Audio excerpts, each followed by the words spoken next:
إجلالا لجسد النبي صلى الله عليه وسلم. دفن النبي في نفس موضعه، دفن بعد فترة من الزمان خلفه سيدنا أبو بكر، ثم يليهم سيدنا عمر بن الخطاب، فيكون ترتيب القبور عندنا في الداخل بهذا الشكل.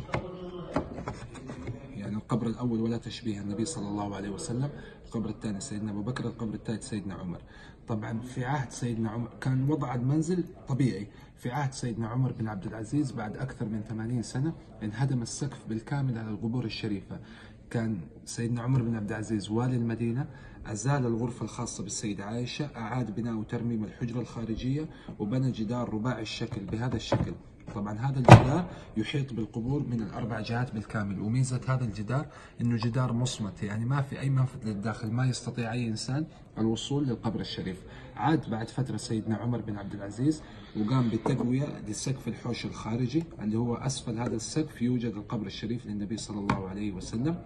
وبعد فترة سيدنا عمر بن عبد العزيز أزال جميع الحجرات المجاورة وبنى جدار خماسي الشكل من الحجارة السوداء. طبعا اختار الشكل الخماسي حتى يكون نوع من التمييز بينه وبين الكعبة، فما يظن الناس أنه كعبة وتبدأ مسألة الطواف في المدينة.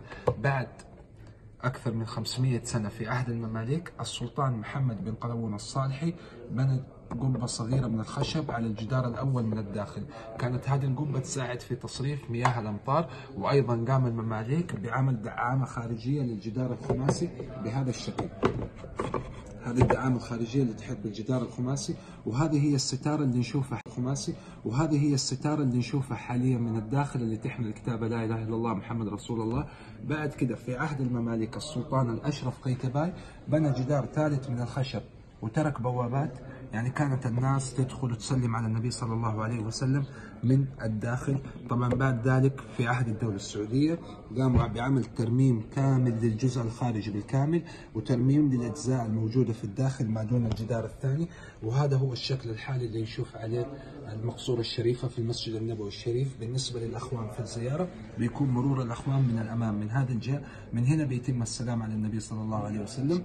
طبعا اللي بيستطيع انه يشوف من الداخل بيشوف الستارة الداخلية. كثير من الناس ممكن يظن انه هذا قبر النبي صلى الله عليه وسلم، لكن لا بالعين ولا بالجسد نستطيع ان نصل للقبر الشريف للنبي صلى الله عليه وسلم.